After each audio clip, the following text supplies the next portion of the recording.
क्या हुआ? मौत को इतना नजदीक देखने से पांव कांपने लगे। एसीपी आज तक अपनी मौत को अपनी हथेली पर लेकर ही चला है, समझे? मौत से कभी डरा नहीं है वो। इतनी बड़ी बड़ी बातें हैं, अब बातों का वक्त नहीं है, अब एक्शन का वक्त है। कूदो एसीपी, छलांग लगाओ। 1 मिनट, लेकिन तुम पर कैसे विश्वास कर सकता हूं कि मेरे कूदने के बाद तुम इन तीनों को छोड़ दोगे? तुम्हारे पास और कोई चारा भी नहीं। कूदो एसीपी।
ये शो देखते वक्त तो पेट के दर्द की दवा साथ में रखनी चाहिए।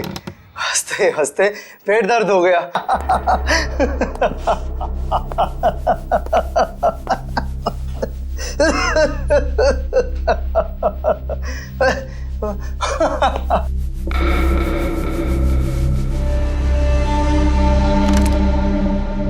कौन है ये?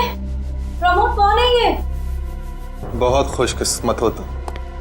मौत से कुछ पल पहले इतनी हंसी और इतनी खुशी हर किसी को नसीब नहीं होती।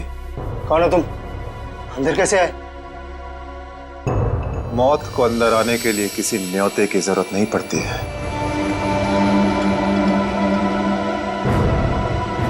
ये क्या कर रहे हो? मैंने क्या बिगाड़ा तुम्हारा? तो रुक जरा, पुलिस को। Happy birthday Tarika. Thank you Shreya. Thank you. Many happy returns of the day. Thank you Siddharth. बहुत खूबसूरत फूल है। श्रेया की चॉइस है। हाँ वो तो है, श्रेया की चॉइस तो कभी गलत हो ही नहीं सकती। हाय सिद्धार्थ। हेलो। हाय श्रेया। हाय पूर्वी। काफी देर कर दी आने में। थोड़ा ट्रैफिक मिल गया रास्ते में। अरे फ्रेडी सर, ये गपागप खा रहे हो? आप तो बोल रहे थे डाइटिंग कर रहे हो। डाइटिंग ही तो कर रहा हूँ। इसके पहले तो मैं 5-5 प्लेटें एक साथ खा जाता था। क्या बात कर रहे हो? हमारे प्लान पे तो पानी फिर गया अभिजीत। अरे ऐसे कैसे? कुछ ना कुछ तो करूंगा मैं। कैसे? हृदय, उस कमरे में तुम्हारा कोई वेट कर रहा है। मेरा वेट कर रहा है? हाँ। कौन? तुम जाओ तो सही। अरे जाओ।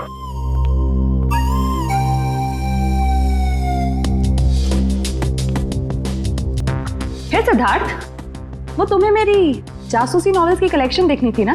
चलो दिखाती हूँ। चलो श्री। अरे कभी तो श्रेया को अकेले छोड़ो। ऐसी कोई बात नहीं है ना? चलो। इट्स ओके सिद्धार्थ, जाओ तो। चलो।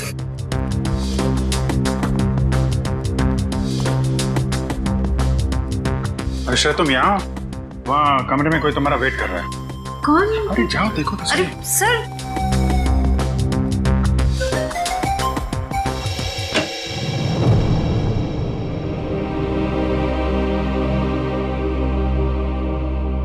श्रेया, अच्छा किया तुम सिद्धार्थ को अपने साथ यहाँ ले आई। I am very sorry. उस दिन मैंने आपके साथ बहुत बुरा बिहेव किया था।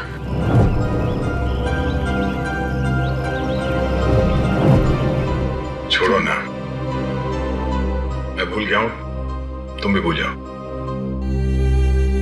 काश भूल पाना इतना आसान होता।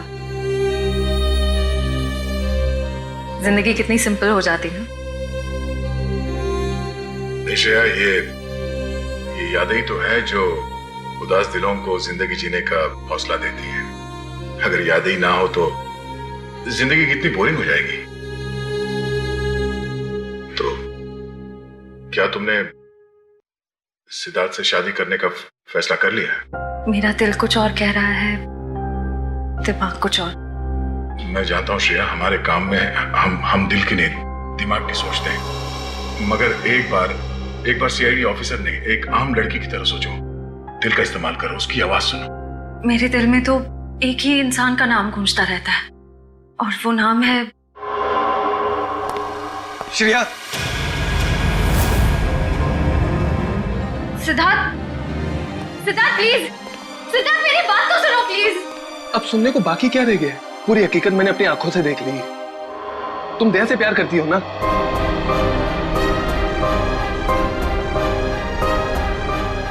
सिद्धार्थ, मैं इस बारे में तुमसे बात करने वाली थी। की क्यों नहीं? सिद्धार्थ, काम इतना होता है, मौका ही नहीं मिला मुझे। मौका नहीं मिला? I just can't believe I heard that. Siddharth please मेरी बात तो सुनो। ये इतना आसान नहीं हो के अपने आपको मेरी जगह रखकर तो सोचो, फिर पता चलेगा मैं किस अग्नि परीक्षा से गुजर रही हूँ।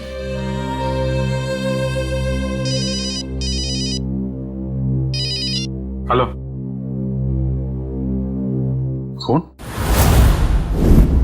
सर, दोनों पति पत्नी थे, प्रमोद और शांति। सर, हमने कभी सपने में भी नहीं सोचा था कि हमारे होटल में ऐसा कुछ होगा। एक मिनट, आप बाहर खड़े रहिए।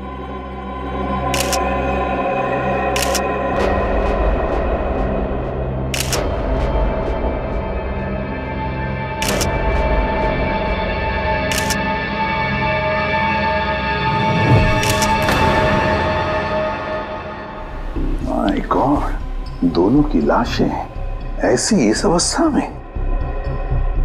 सर, इतने सारे केस सॉल्व किए लेकिन इस तरह का केस कभी नहीं देखा। सर, लगता है ये दोनों खूनी से विनती कर रहे थे कि वो इन्हें छोड़ दे, मगर खूनी ने जरा भी दया नहीं दिखाई। नहीं फ्रेडी, लगता है खूनी ने पहले इन दोनों को मारा और फिर यहाँ लाकर बिठा दिया, हाथ पैर बांध दिए। जिस तरह से इन दोनों को बिठाया कुर्सी में, लगता है खूनी हमसे कुछ कहना चाहता है। ये देखो, कम से कम 6-7 वार तो किए इस बेचारी पर। ऐसे इतनी बेरहमी से मारा है जैसे ये खूनी कोई सिर फिरा हो या फिर बदले की आग में ये सब किया है उसने। My God. सर, इस प्रमोद की पीठ पे भी वार किया गया है।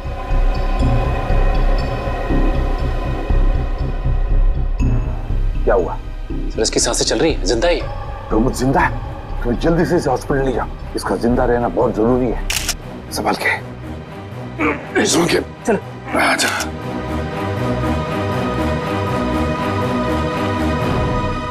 एक बात बताओ, ये खूनी अंदर आया कैसे? किसी ने देखा कैसे? नहीं सर, ये सब रात में हुआ सर, और रात के वक्त इसकी ड्यूटी रहती है सर, इससे पूछिए आप। कैसे हुआ ये सब? सर, कुछ देर के लिए मेरी आंख लग गई थी रिसेप्शन डेस्क के ऊपर। तुम्हें शर्म नहीं आती ये कहते हुए कि तुम्हारी आंख लगी थी ड्यूटी पर? Sorry sir. एक बात बताओ, ये दोनों प्रमोद और शांति कब से रह रहे तुम्हारी होटल में?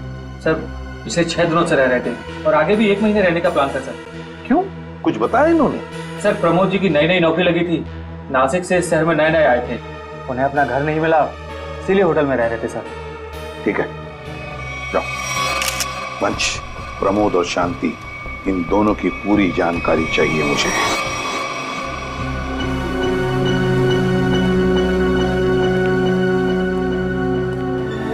हाँ सचिन, ये प्रमोद कैसा है? सर, डॉक्टर ने ऑपरेशन शुरू कर दिया है, थोड़ी देर में पता चल जाएगा सर। लगता है सचिन, ये खूनी शांति को ही मारने आया था, प्रमोद को नहीं। देखो ना, उसने प्रमोद पर सिर्फ एक ही वार किया और फिर देखा तक नहीं कि वो जिंदा है या मर गया।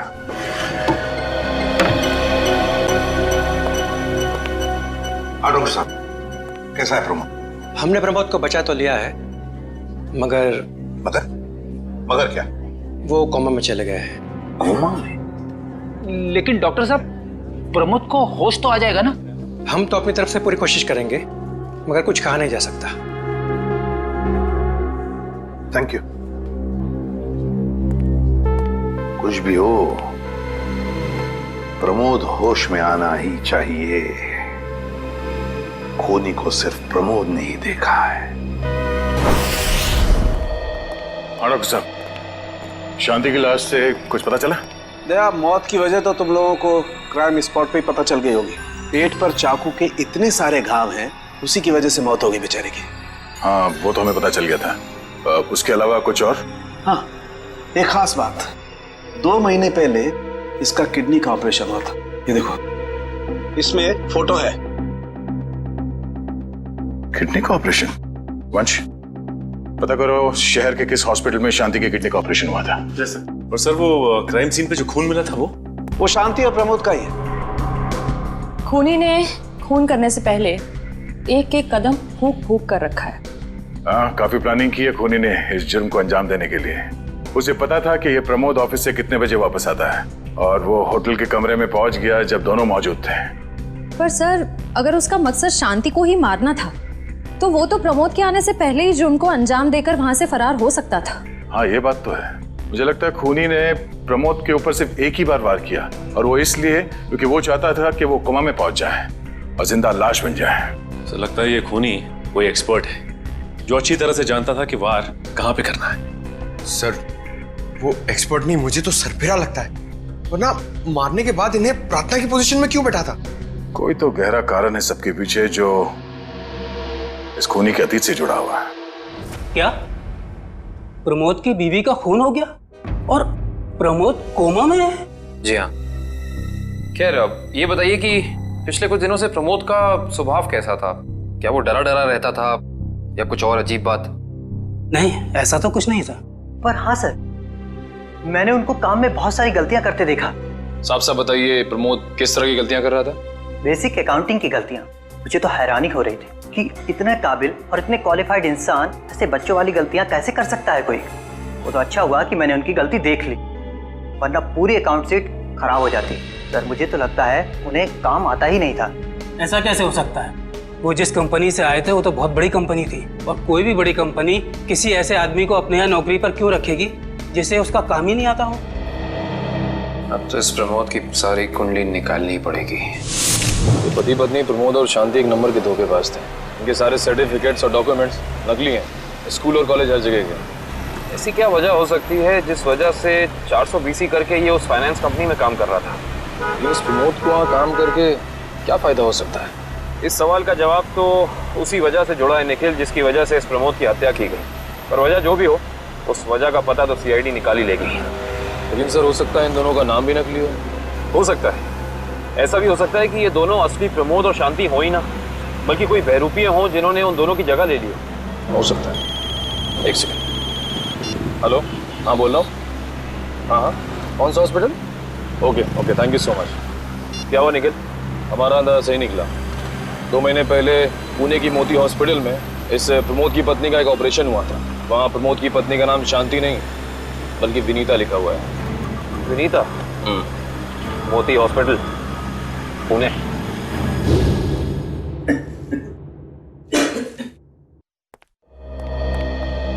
एक्सक्यूज मी, एक वक्त पे सिर्फ एक ही मरीज अंदर आएगा? हम लोग सीआईडी से। सीआईडी? मगर यहाँ मुजरिम कौन है? इसी की तलाश है हमें। एक्चुअली आपके हॉस्पिटल में 2 महीने पहले एक ऑपरेशन हुआ था, उसी के बारे में कुछ जानकारी चाहिए हमें। किसका ऑपरेशन? ये दोनों आपकी हॉस्पिटल में आए थे? ये तो मिसेस विनीता कुमार हैं। हाँ, मिसेस विनीता कुमार। और ये इनके पति, इनकी मौत हो गई? जी हाँ, विनीता कुमार का खून हो चुका है और उनके पति प्रमोद अब कोमा में है। डॉक्टर, ये बताइए कि मिसेस विनीता कुमार ने किडनी का ऑपरेशन कराया था ना?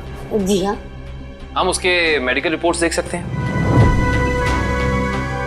यहाँ पे तो पति का नाम त्रिलोक कुमार लिखा है। मतलब त्रिलोक बन गया प्रमोद और विनीता बन गई शांति। इस पेपर में उनके घर का एड्रेस लिखा हुआ है। चल के पता करें, शायद कुछ पता चल जाए। नहीं निखिल, कोई फायदा नहीं होगा। इनकी पहचानों की तरह इनका एड्रेस भी नकली होगा, देखना। हाँ, हमने इन्हें ऑपरेशन के कुछ रिपोर्ट्स कोरियर की थी, मगर वो कोरियर वापस आ गए थे। डॉक्टर, ये बताइए कि इन्होंने ऑपरेशन का पेमेंट कैश में की थी या चेक से या किसी कार्ड से? इंश्योरेंस के जरिए। इंश्योरेंस? उस इंश्योरेंस कंपनी के कोई कागजात, कोई डॉक्यूमेंट्स हैं आपके पास? हाँ, इसी फाइल में होंगे। गुड।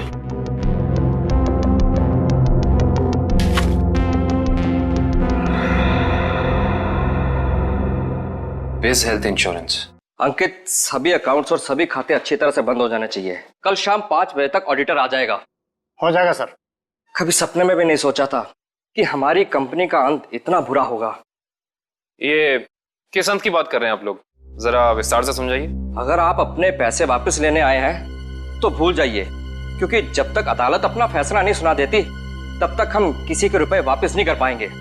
पैसे वापस लेने नहीं, इंसाफ करने आए हैं हम लोग। सीआईडी से हैं। ओह, तो हमारी शिकायत सीआईडी वालों तक भी पहुंच गई है। शिकायत? ऐसा क्या कर दिया आपकी इस कंपनी ने? हमारी कंपनी ने नहीं, उस त्रिलोक ने आसमान की तरफ प्रगति करती हुई हमारी कंपनी के नाम को रातों रात मिट्टी में मिला दिया और हमें दिवालिया कर दिया उसने। त्रिलोक? एक सेकंड, आप इस त्रिलोक की बात तो नहीं कर रहे? हाँ हाँ, यही तो है वो। पर इसे क्या हुआ? किसी ने इसकी जान लेने की कोशिश की है, फिलहाल ये कोमा में। ये तो होना ही था, इतने लोगों को जो धोखा दिया इसने। किस धोखे की बात कर रहे हैं? हमारी कंपनी के क्लाइंट्स को झूठे सपने दिखाकर कहा कि सबके पैसे एक ही महीने में 2 गुना कर दूंगा, पर सबके पैसे बटोरकर 9 तो 11 हो गया वो। और क्लाइंट हमारी कंपनी से पैसे वापस मांग रहे हैं। बैंकक्रप्ट हो गया। इतने सालों से कंपनी की बनी बनाई इज्जत मिट्टी में मिल गई। खोए हुए पैसे और खोई हुई इज्जत तो फिर से कमाई जा सकती है, पर खोई हुई जान तो वापस नहीं आ सकती ना। क्या त्रिलोक ने किसी की जान भी ली है? हाँ, हमारी कंपनी के सीईओ अनुज जी, जो कि सदमे को बर्दाश्त नहीं कर पाए और दिल का दौरा पड़ने से उनकी मौत हो गई। कहीं ये सारा हमला अनुज जी का कोई करीबी तो नहीं कर रहा है? अनुज जी की मौत का बदला लेने के लिए? हो सकता है। अनुज जी के परिवार में कौन कौन है? उनकी पत्नी सुधा, जो कि अभी सदमे में है, और उनका बेटा विक्की। विक्की? इस विक्की का फोन नंबर दीजिए जरा। विक्की के फोन का सिग्नल यहीं आसपास बता रहा है। मूविंग है। अच्छा, अभी भी मागाधीर रोड की तरफ मुड़ा है। मागाधीर?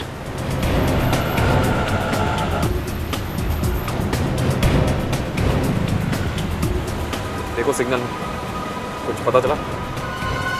एक मिनट। क्या हुआ? इस विक्की के फोन का सिग्नल यहीं आसपास बता रहा है। कहीं विक्की इस बाइक पे तो नहीं? हाँ सर, हो सकता है ये विक्की है। चेक करते हैं।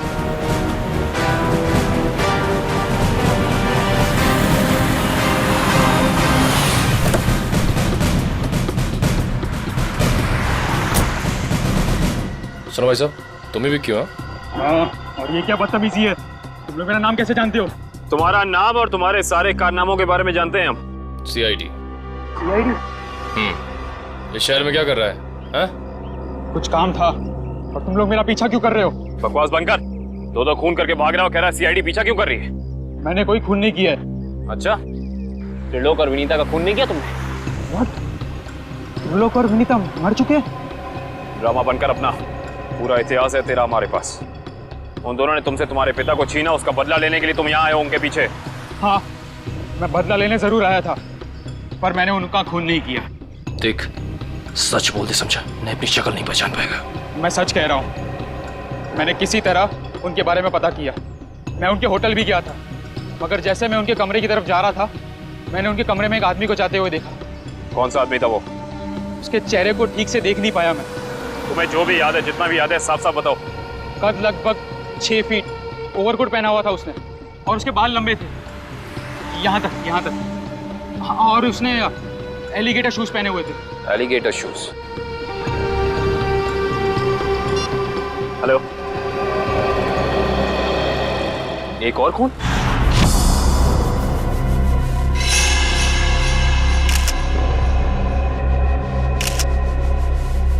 लाश ऐसे अजीब ढंग से क्यों बैठा है? कमाल है सर, पिछले वाले केस में खूनी ने उन दोनों को होटल में चाकू मारकर प्रार्थना वाली पोजीशन में बैठाया था, और इसे गोली मार के इस तरह से। लगता है दोनों का खूनी एक ही है। गोली सीधे माथे के बीचों बीच मारी है। अगर ये सीरियल किलर होता तो इसे भी चाकू से मारता सर, क्योंकि विनीता को उसने चाकू से मारा था। इसे तो गोली मारी है। हाँ, मगर लाशों को ऐसे एक ही ढंग से बिठाना क्या दो अलग अलग खूनी करेंगे?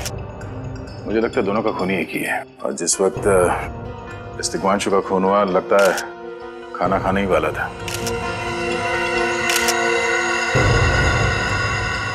तो यहाँ पे दूसरी प्लेट भी पड़ी है। कहीं ऐसा तो नहीं कि ये तिग्मांशु की बीवी के लिए थी? मैम सब तो एक हफ्ते के लिए गाँव गई हुई है, एक हफ्ते के बाद लौटेगी। तो क्या घर में कोई और आदमी था जिसके लिए तिग्मांशु ने एक और प्लेट में खाना डाला? नहीं साहब। अच्छा, जब तुम घर वापस आए उस वक्त ये दरवाजा खुला था या बंद था? नहीं साहब, बंद था। तो फिर तुम घर के अंदर कैसे आए? साहब ने एक चाबी मेरे पास भी दे रखी है। जो कोई भी था, ऐसा लगता है कि तिग्मांशु उस आदमी को जानता था। एक काम करो सचिन, पंकज, घर की अच्छी तरह से तलाशी लो, देखो कुछ मिलता है क्या।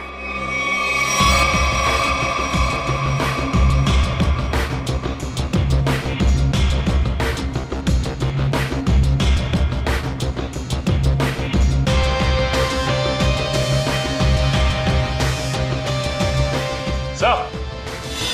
हाँ सचिन। सचिन, ये देखिए सर, यहाँ से शीशा निकाला गया है, चिटकनी खोली गई है और यहाँ से बाहर जाने का रास्ता भी है। मतलब कोई अंदर यहाँ इस खिड़की से आया था?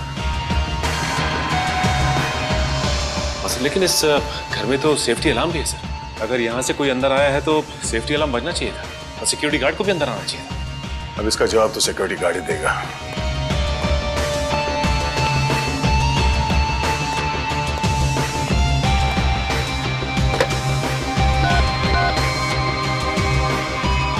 Hello security. अच्छा, आज दोपहर को तिग्मांशु जी के घर से अलार्म बजा था, तो फिर आप चेक करने के लिए उनके घर पे क्यों नहीं आए? ओ आई सी, पिछले हफ्ते भी? ठीक है, थैंक यू। क्या बोला सर ये सिक्योरिटी वाला? सिक्योरिटी का कहना है कि अलार्म बजा था और उन लोगों ने घर में फोन भी किया, तो तिग्मांशु जी ने कहा कि गलती से अलार्म बज गया, इसलिए वो लोग ऊपर नहीं आए। सर, हो सकता है तिग्मांशु ने मजबूरी में कहा, खूनी ने उसके सर पे गन तान दी हो। कुछ कह नहीं सकते। बात करते वक्त अगर थोड़ी सी भी टेंशन हो आवाज में तो ये सिक्योरिटी वाले तुरंत भाप लेते हैं। दरअसल पिछले हफ्ते भी तिग्मांशु के घर से अलार्म बजा था और जब सिक्योरिटी वालों ने फोन किया था तो तिग्मांशु ने यही कहा था कि गलती से बच गया। सर, ये खूनी काफी चालाक लगता है, खेल खेल रहा है। देखते हैं, जरा देखो इस घर में कुछ और मिलता है क्या। खूनी ने कोई ना कोई सुराग जरूर छोड़ा होगा, चेक करो।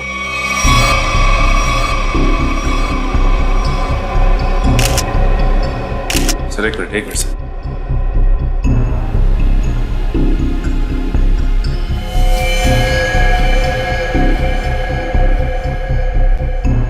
ये देखिए सर, खून। ये खून यहाँ कैसे? कहीं खूनी का तो नहीं है खून?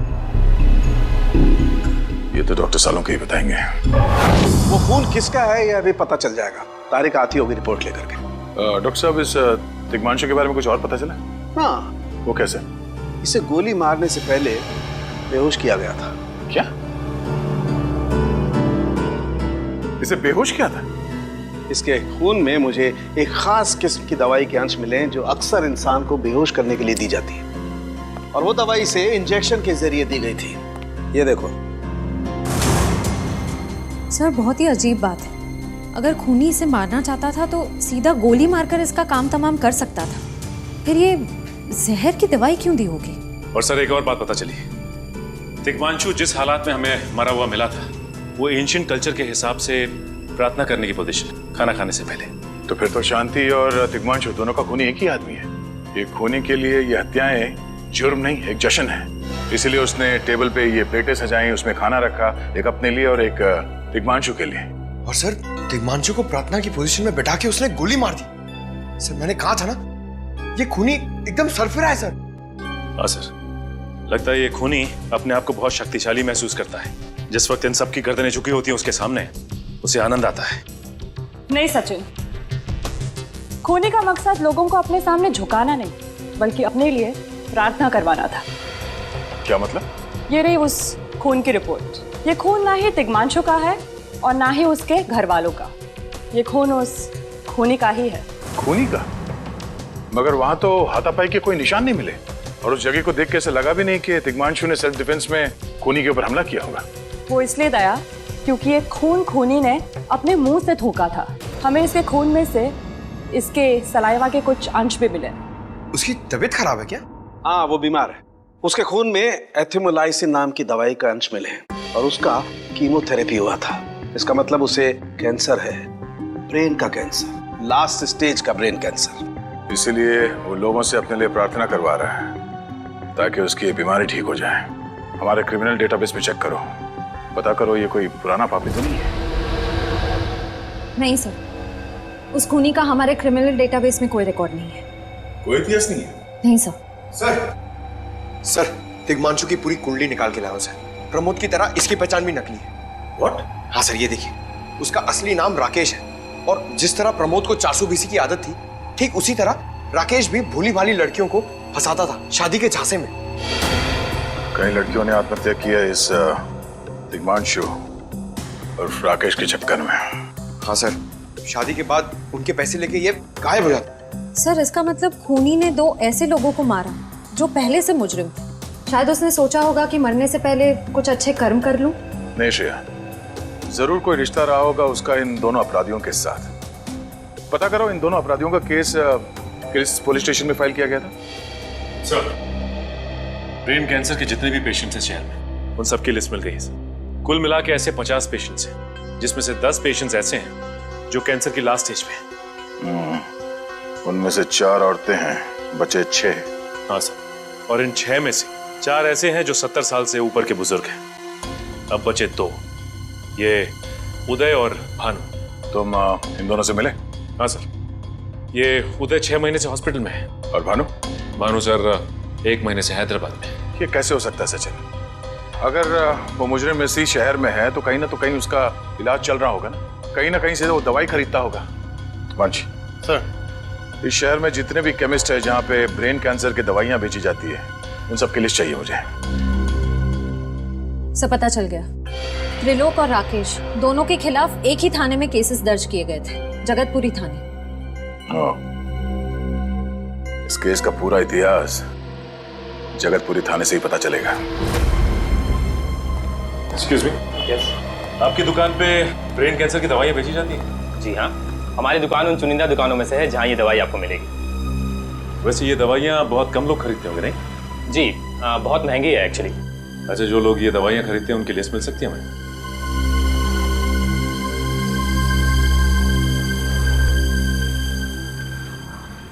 ये रही वो लिस्ट।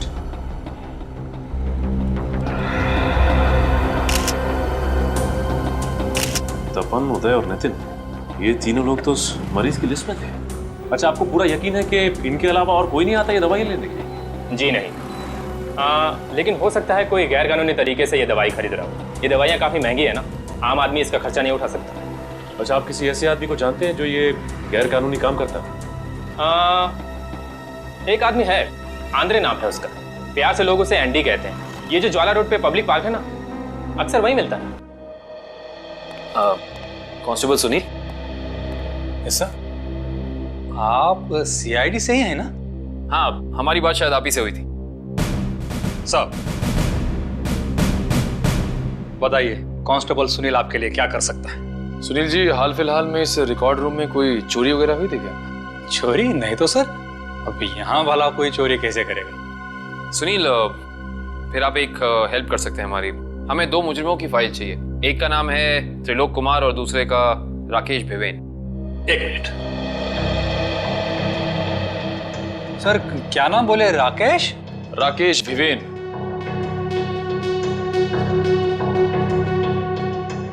कमाल है, इसकी फाइल तो है नहीं आगे। अच्छा, वो दूसरा नाम क्या बोले? त्रिलोक कुमार। इसकी भी नहीं है? दोनों की फाइल्स नहीं। हाँ सर, लेकिन यहाँ पर चोरी की तो कोई घटना नहीं घटी। पता नहीं फाइलें गायब कैसे हो गई। सुनील, यहाँ याद करने की कोशिश करो, हाल ही में कोई दुर्घटना घटी थी क्या? पिछले महीने ऑफिस एरिया में आग लग गई थी, तो अच्छा हुआ फायर ब्रिगेड वाले जल्दी आ गए और हमारे रिकॉर्ड्स नष्ट नहीं हुए। जरूर ये आग भी जानबूझकर लगाई गई थी। आग लगने की वजह क्या थी? वो बताया गया कि मेन स्विच बोर्ड के अंदर शॉर्ट सर्किट हुआ था। कोई इलेक्ट्रिशियन भी आया था काम करने के लिए। जरूर वहीं छेड़छाड़ की गई है। उस इलेक्ट्रिशियन का कोई आता, कोई पता, कोई कांटेक्ट है? दूसरे कांस्टेबल के पास था, लेकिन वो तो रिटायर होके गांव चले गए। हाँ, कोई बात नहीं। सुनील, एक काम करिए, आप चेक करके बताइए कि और किन किन मुजरिमों की फाइल्स यहाँ से गायब हुई हैं। Okay sir. पता तो चले आखिर अगला शिकार है कौन इस अनोखे खूनी का। ये ले पैसे। अरे ये दवाइयाँ तो असली है ना। अरे अंकल जी, ये जो शक की बीमारी है ना, कैंसर से भी ज्यादा खतरनाक है। अगर आपको यकीन नहीं है कि ये दवाई असली है या नहीं, तो खुद जाकर दुकान से क्यों नहीं खरीद लेते?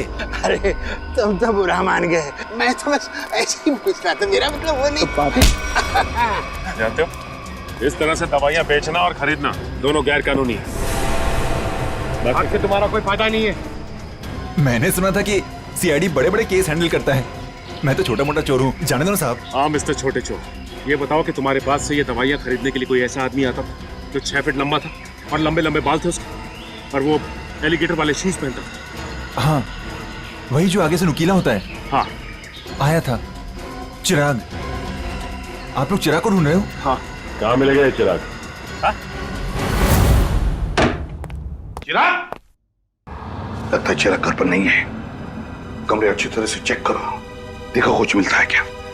पंकज, कंप्यूटर चेक करो।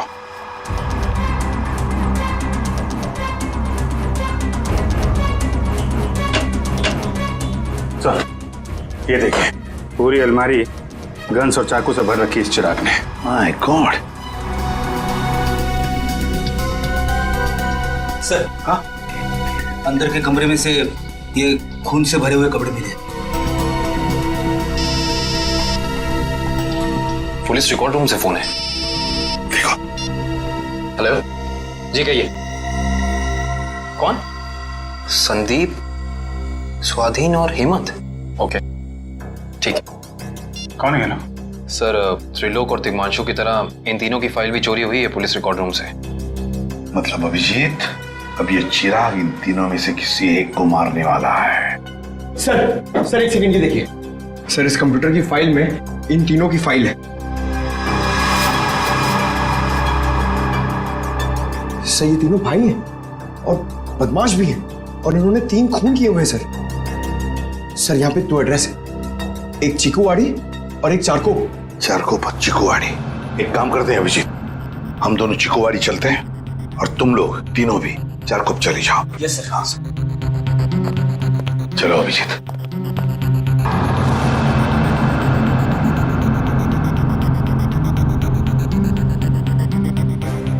क्या हुआ सर?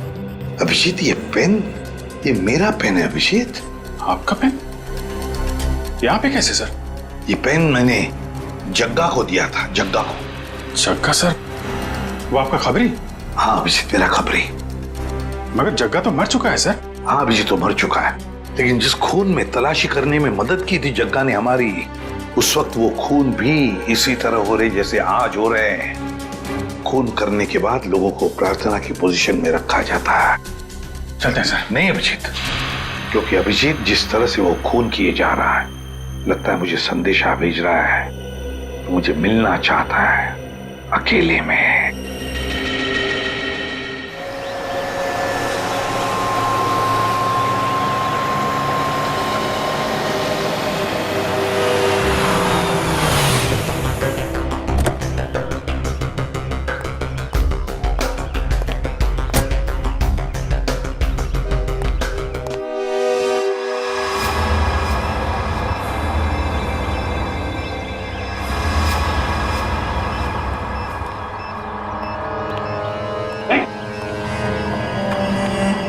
प्लीज हमें बचा लीजिए, किसी तरह हमें मार डालेगा। घबराओ मत, मैं इसे भी प्रद्युम्न हूं, कुछ नहीं होने दूंगा तुम्हें। इनकी बातों को ज्यादा सीरियसली मत लेना, इन्हें तो झूठे वादे करने की आदत है, और इतनी बड़ी बड़ी बातें करने से पहले एसीपी जरा मेरा इंतजाम तो देख लो। बस रिमोट के इस बटन को दबाना है और ये तीनों हमेशा के लिए बूम, धरती से गायब। क्यों कर रहे हो तुम ये? क्या गलत कर रहा हूँ? हाँ बोलो। पर ये तीनों तो वैसे भी कानून से भागे हुए अपराधी है ना, तो इन्हें मारकर क्या गलत कर रहा हूँ मैं? इन्हें सजा देने का हक तुम्हारा नहीं, सिर्फ कानून का हक ही है। बस यही तो प्रॉब्लम है, जब तक तुम कानून में हो कुछ नहीं हो सकता। क्या क्या चाहते हो तुम मुझसे? पहले अपनी ये गन मुझे दो। एसीपी, मुझे अपनी गन दो, वरना मैं ये रिमोट दबा दूंगा। एसीपी, मैं 3 तक गिनूंगा। 1 2 3। नहीं,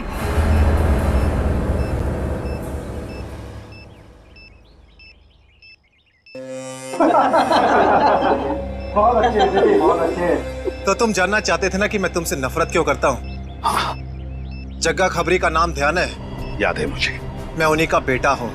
पता चल चुका था मुझे। एसीपी, तुमने मेरे पिताजी से वादा किया था ना कि तुम उनका बाल भी बाका नहीं होने दोगे। फिर क्यों नहीं बचा सके उन्हें? बोलो। देखो चिराग, तुम्हारे पिताजी की मौत का बोझ आज भी मेरे दिल पर है। बंद करो ये तुम्हारा नाटक। उस वक्त कहाँ थे तुम, जब मेरे पिताजी की मौत के बाद मैं और मेरी माँ दर दर की ठोकरें खा रही थी? खाने के पैसे तक नहीं थे हमारे पास। तो तुम मेरे पास चले आते, मैं कुछ मदद कर सकता था तुम्हारी। क्या कर लेते तुम? हाँ, सिवाय झूठे वादों के। तुम्हें पता है एसीपी, मुझे कैंसर है, आखिरी स्टेज। और ये इसीलिए क्योंकि मेरी माँ के पास पैसे नहीं थे मेरे इलाज के लिए। मैं तुम्हारा दुख समझ सकता हूँ चिराग, तुम्हारी तकलीफ समझ सकता हूँ, मगर इन तीनों ने क्या बिगाड़ा है तुम्हारा? तुम इन तीनों की जान बचाना चाहते हो? हाँ। तो तुम्हें अपनी बलि देनी होगी। क्या मतलब? मतलब तुम इस बिल्डिंग से छलांग लगानी होगी, ताकि फिर कोई जग्गा खबरी सीआईडी का शिकार ना बने।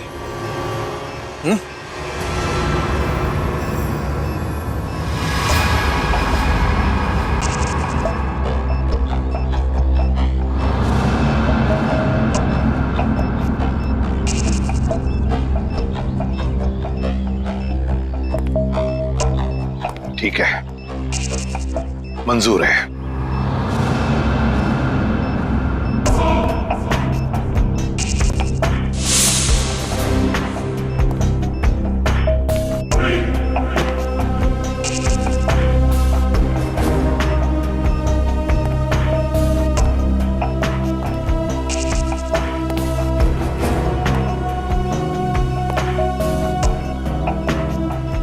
चढ़ो एसीपी, चढ़ो।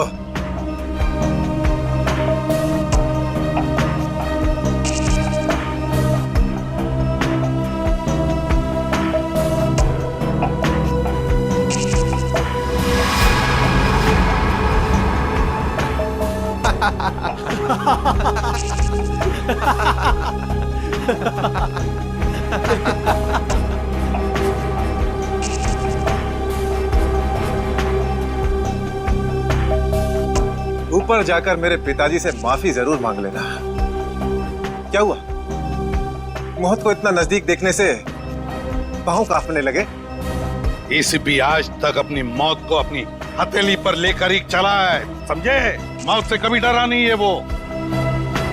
इतनी बड़ी बड़ी बातें, अब बातों का वक्त नहीं है, अब एक्शन का वक्त है। कूदो एसीपी, छलांग लगाओ और अपनी ये बेहतरीन जिंदगी को अलविदा कह दो। चलो। 1 मिनट, मैं जरूर कूदूंगा, लेकिन तुम पर कैसे विश्वास कर सकता हूं कि मेरे कूदने के बाद तुम इन तीनों को छोड़ दोगे? तुम्हारे पास और कोई चारा भी नहीं है। कूदो एसीपी, वरना मैं इस रिमोट का बटन दबा दूंगा।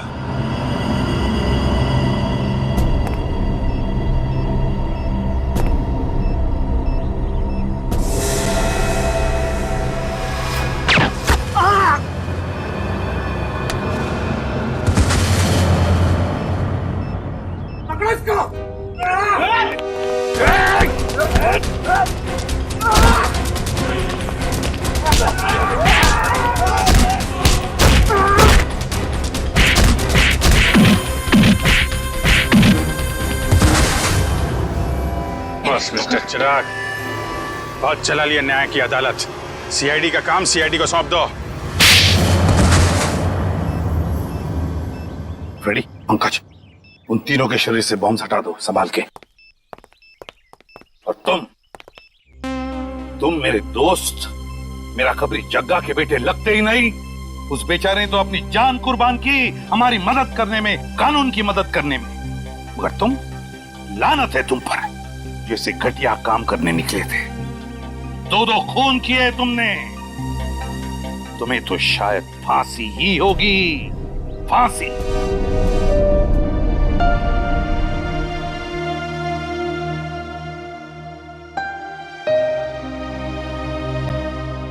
बड़े बुजुर्ग कह गए कि अगर कोई चिंता सताए तो उस चिंता को अपने कलेजे के अंदर अंगार बनने नहीं देना चाहिए।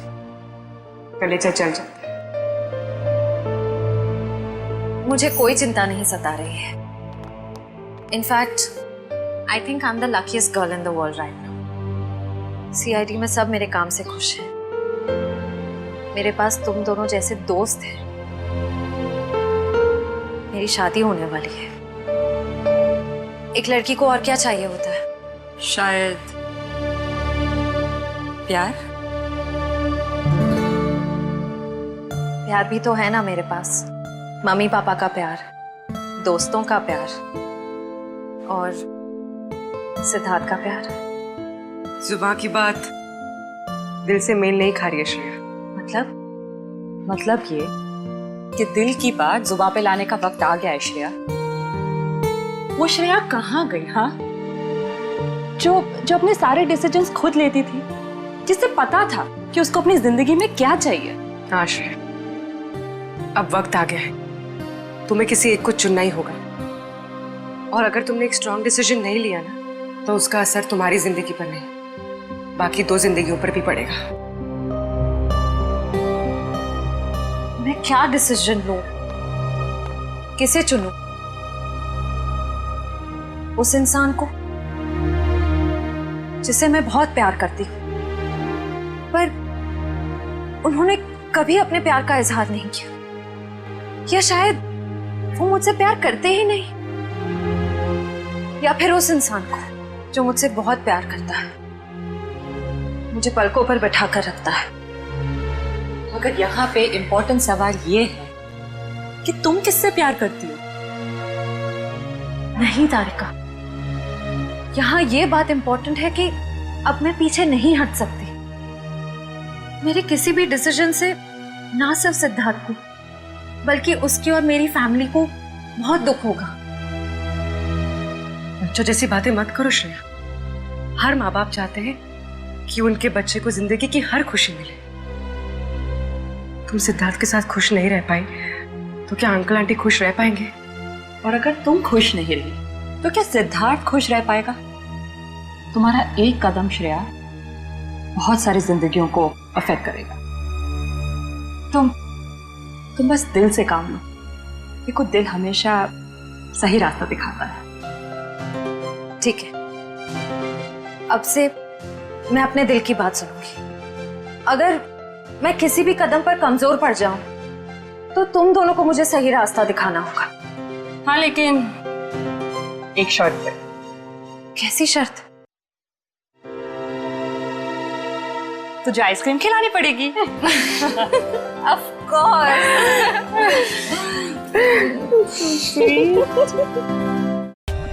For more updates, subscribe to our channel, click the show links and enjoy watching the videos.